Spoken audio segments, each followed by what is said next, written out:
एक जाटनी अपने खेत में गोबर पाट रही थी, अर्थात गोबर के उपले बना रही थी और साथ साथ मुंह से तिल चबा रही थी। तभी वहां से राजा का बिगड़ा हुआ नौजवान लड़का गुजरा। जब उसकी नजर उपले बनाती हुई उस नौजवान सुंदरी पर पड़ी तो उसने सोचा, क्यों ना इसके साथ थोड़ी ठिठौली की जाए। इस सोच के साथ वो अपने घोड़े को उसके थोड़ा करीब लेकर गया और उस जाटनी से बोला, तिल थापनी, गोबर चाबनी, ई गांव को के नाव, अर्थात तिल बनाने वाली और गोबर चबाने वाली इस गांव का नाम क्या है। जाट की लड़की भी बड़ी तेज तर्रार थी, उसने भी कुंवर को उसी ढंग से उत्तर दिया, सेल चढ़िया घोड़ा फर्क कावड़िया, ताव गांव को नाम ई टेली, अर्थात राजकुमार पर चढ़े हुए घोड़े इस गांव का नाम टेली है। जाटनी की हाजिर जवाबी और उसके नहले पर दहले वाले जवाब को सुन राजकुमार के तन बदन में आग लग गई। वो ठहरा राजा का लड़का और वो मामूली से जमींदार की लड़की।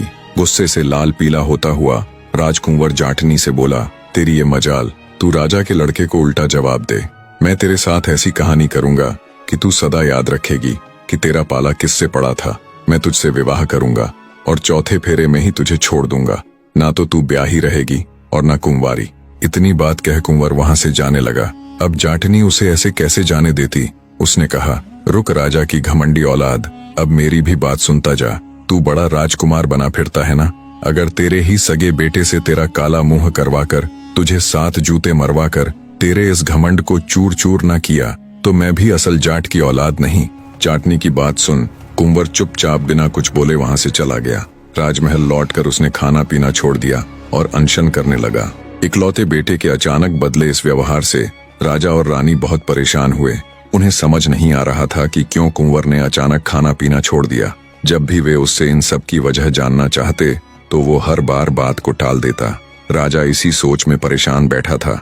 तब रानी ने उससे कहा, महाराज, नया खून है, अभी अभी जवानी में पैर रखा है, क्या पता कुछ ऐसा हो गया हो जिसे वो अपने माँ बाप के साथ नहीं बतलाना चाहता हो। राजा बोला, तो फिर क्या करे अब। रानी बोली, महाराज, आप उसके जिगरी दोस्त को बुलवा लो और उसे कुंवर के पास भेजो। उसके आगे कुंवर जरूर अपने मन की बात कहेगा। राजा को रानी की बात उचित लगी।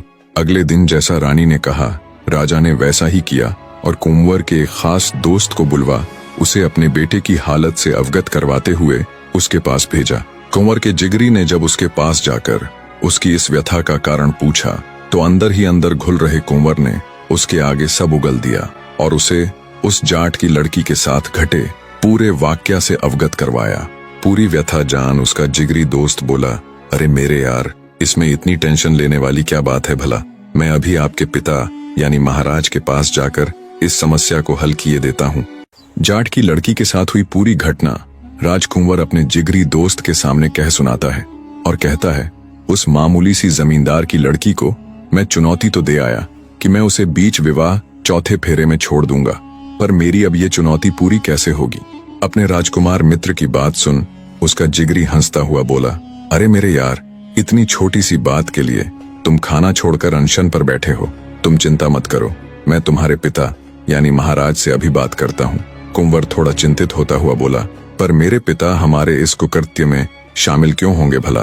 कुंवर का जिगरी बोला, तू उस सबकी चिंता मत कर यार। इतना कहकर वो राजा महाराज के पास जाता है और उन्हें आधी अधूरी बात बताते हुए कहता है कि महाराज, आपके सुपुत्र का हृदय राज्य की एक जाट जमींदार की लड़की पर आसक्त हो गया है।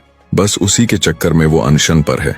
अपने बेटे के दोस्त की बात सुन राजा बोला, अरे बस इतनी सी बात, मैं अभी उस जमींदार के घर राजकुमार का रिश्ता पहुंचा देता हूँ।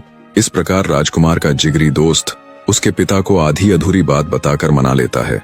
राजा अगले दिन ही अपने एक पुरोहित के हाथों जाट के घर अपने लड़के का रिश्ता भेज देता है। पुरोहित तुरंत आदेशानुसार जाट के घर राजा के लड़के का विवाह प्रस्ताव लेकर पहुंच जाता है। राजा के लड़के का रिश्ता आया देख एक बार के लिए जाट सक पका गया। कहाँ वो राजा का लड़का और कहाँ हम साधारण से जमींदार। वो गहरी सोच में पड़ जाता है। उसका दिल इस रिश्ते के लिए गवाही नहीं दे रहा था, पर भला राजा के आदेश को टालने की उसके अंदर क्षमता कहाँ। अंततः वो विवाह के लिए अपनी सहमति जता देता है। जाट की लड़की यानी जाटनी को जब पता चला तो वो बिना अपने पिता को कुछ बताए मन ही मन सतर्क हो जाती है। उसे पता था राजा का लड़का कुछ गड़बड़ जरूर करेगा। निश्चित तिथि पर कुंवर बारात लेकर जाट के घर पहुंच गया। पंडित ने मंत्र आदि पढ़ते हुए लड़की को बुलाया और विधि विधान के साथ उन दोनों का विवाह कार्यक्रम प्रारंभ कर दिया। रस्म अनुसार जब उन दोनों के फेरे हुए तो 3 फेरे पूरे होने तक तो कुंवर ने कोई हरकत नहीं की, पर ज्यों ही चौथा फेरा शुरू हुआ वो धड़ मार कर एकदम गिर पड़ा। अब उसके मित्र आदि तो पहले से ही सारी योजना से भली भांति परिचित थे। उन्होंने आनन फानन में हो हल्ला मचाते हुए राजकुमार को उठाया और बोले, कुंवर को मिर्गी का दौरा आया है, ठीक होने पर इसे वापस ले आएंगे।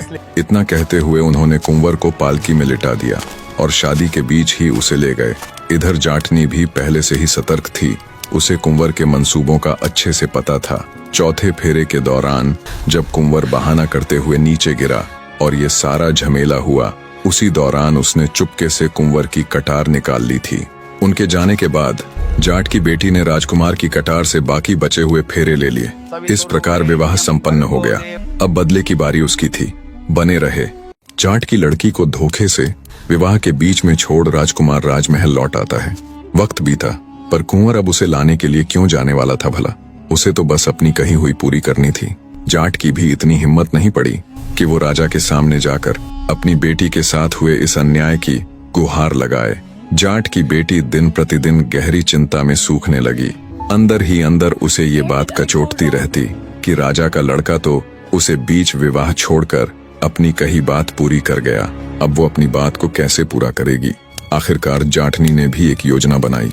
अपनी योजना को अंजाम देने के लिए वो अपने पिता के पास जाती है और उनसे कहती है, पिताजी, कुछ दिन से मेरा मन उखड़ा उखड़ा सा रहता है। अगर आप इजाजत दें तो मैं मानसिक शांति के लिए तीर्थ जाना चाहती हूँ। जाट ने भी सोचा, ठीक है, तीर्थ आदि घूमने से उसकी बेटी अपने साथ हुए उस हादसे को भूल जाएगी। उसने खुशी खुशी अपनी बेटी को तीर्थ जाने की इजाजत दे दी और जाते हुए उसे राह खर्च के लिए बहुत सारा धन आदि भी दे दिया। जाट की बेटी तीर्थ के लिए घर से निकल पड़ती है, पर उसे कौन सा सच में तीर्थ जाना था? उसे तो राजा के लड़के से बदला लेना था। अंततः वो अपनी बनाई योजना अनुसार उसी नगर में जाकर रहने लगी जहाँ का राजा उस राजकुमार का पिता था। अपने पिता के दिए धन आदि से जाटनी ने नगर के अंदर एक ठीक ठाक घर ले लिया और वो अपना रूप बदलकर गुजरी का रूप धारण कर राजा की नगरी में रहने लगी और कुछ बढ़िया नस्ल की गाय ले ली। योजना के तहत वो अपनी गायों को हरे चारे के साथ साथ बहुत से सूखे मेवे खिलाती। मेवे चराने से गाय का दूध अति उत्तम होता चला गया। गुजरी बनी जाटनी ने अपने गायों के उस प्योर दूध से दही जमानी शुरू कर दी और शाम के समय वो पूरी तरह बन ठन कर नगर के चौक में अपनी दही बेचने के लिए जाने लगी। जो कोई भी उस गुजरी से दही खरीदने आता और जब दही के दाम पूछता तो गुजरी दही का भाव 100 रुपये बताती। उस समय 100 रुपये बहुत अधिक होते थे। एक दिन राजकुमार का दोस्त जब चौराहे से गुजरा तो उसने भी गुजरी बनी जाटनी से दही का भाव पूछा। 100 रुपये बताने पर उसने सोचा, अवश्य ही कोई खास प्रकार की दही होगी, इसलिए इसका मूल्य इतना अधिक है। उसने गुजरी से वो दही खरीद ली और राजमहल जाकर वो दही उसने राजकुमार को दे दी। राजकुमार ने जब दही का स्वाद चखा तो उसकी तबीयत फड़क उठी। एक राजकुमार होते हुए भी उसने ऐसी स्वादिष्ट दही कभी नहीं खाई थी। दही के स्वाद से अभिभूत हो जब उसने अपने मित्र से उस अत्यधिक स्वादिष्ट दही का राज पूछा तो उसके दोस्त ने उसके आगे की पूरी बात कह सुनाई। राजकुमार ने सोचा, जिसकी दही इतनी स्वादिष्ट, इतनी उत्तम है, वो स्वयं कैसी होगी? ऐसा सोचकर वो अगले दिन खुद गुजरी के पास जाने का विचार करता है। बने रहे।